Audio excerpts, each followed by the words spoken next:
Hello বন্ধুরা, Excel টুরে সবাইকে স্বাগতম। আজকে আমি নিয়ে এসেছি vlookup-এর আরো একটি ফাংশন বা কাজ। vlookup-এর এটা হচ্ছে 11তম পর্ব। যারা আমার vlookup-এর আগের পর্বগুলি দেখেননি তারা আমার এক্সেল টুর থেকে আগের পর্বগুলি দেখে আসবেন। আর এটা হচ্ছে অত্যন্ত গুরুত্বপূর্ণ একটি কাজ, স্কুলের রেজাল্ট শিটের একটি কাজ।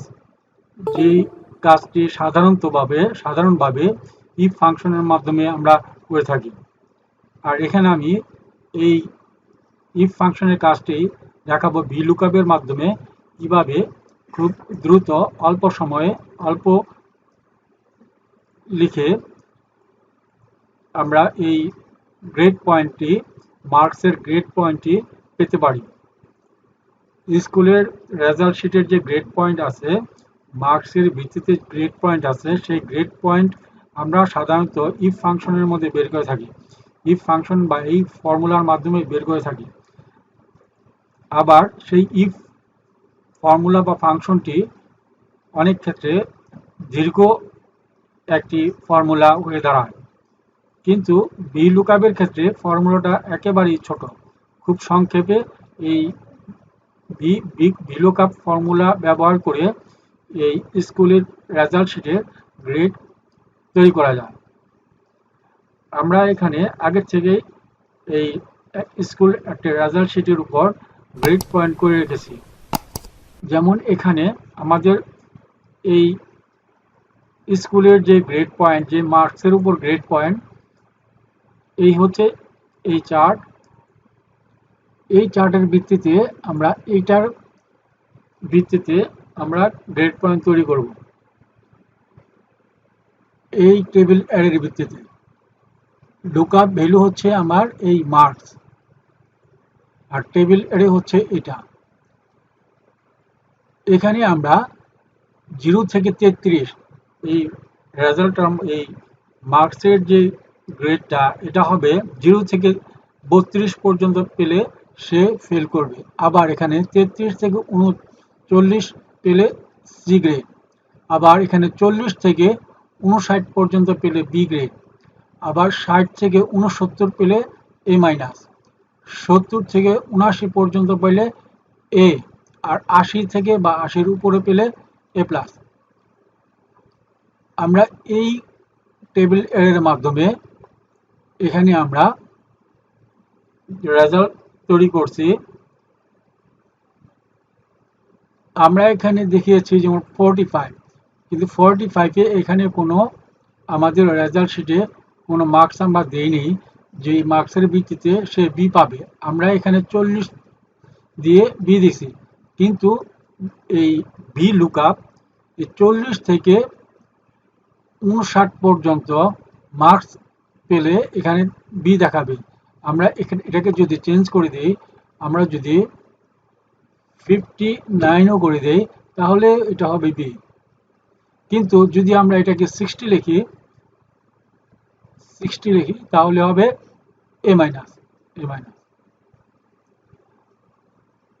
ঠিক তদ্রূপ এটাকে যদি আমরা 70 লিখি, তাহলে হবে এ।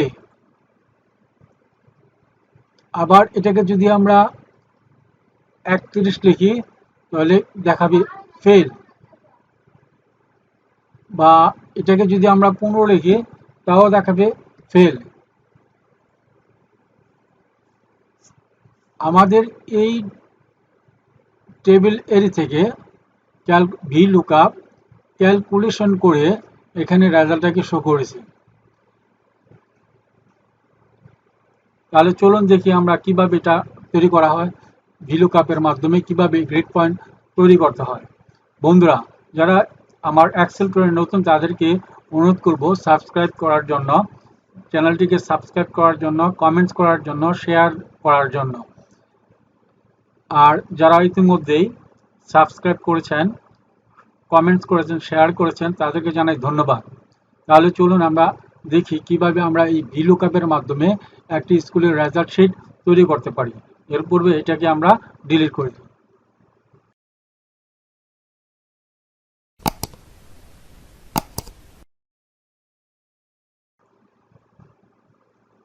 এখন আমরা এটাকে 45 করে দিলাম। এখন আমরা এখানে vlookup এর সূত্র লিখব। vlookup এর সূত্র হচ্ছে ইকুয়াল টু vlookup, তারপর হচ্ছে lookup ভ্যালু হচ্ছে আমাদের এই মার্কস, তারপরে কমা। এখন আমরা টেবিল এর হচ্ছে আমাদের এই টেবিল এর হচ্ছে এই টেবিলটা, কমা। এরপর হচ্ছে কলাম ইন্ডেক্স। আমাদের কলাম ইন্ডেক্স হচ্ছে আমাদের এখানে গ্রেড পয়েন্ট আসবে, তাহলে গ্রেড পয়েন্ট আছে এই টেবিলের 1 নাম্বার 2 নাম্বার কলামে, তাহলে আমরা লিখব 2, কমা।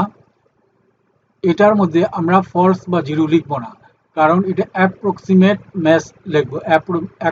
অ্যাপ্রক্সিমেট ম্যাচ এটাকে আমরা সিলেক্ট করব, অর্থাৎ অ্যাপ্রক্সিমেট হচ্ছে 40 অ্যাপ্রক্সিমেট লেখার কারণে 0 থেকে 32 পর্যন্ত দেখাবে ফেল, 33 থেকে 39 পর্যন্ত দেখাবে সি, আবার 40 থেকে 59 পর্যন্ত দেখাবে বি, 60 থেকে 69 পর্যন্ত হলে দেখাবে এ মাইনাস, 70 থেকে 79 পর্যন্ত হলে দেখাবে এ, এবং 80 বা 80-র উপরে হলে দেখাবে এ প্লাস।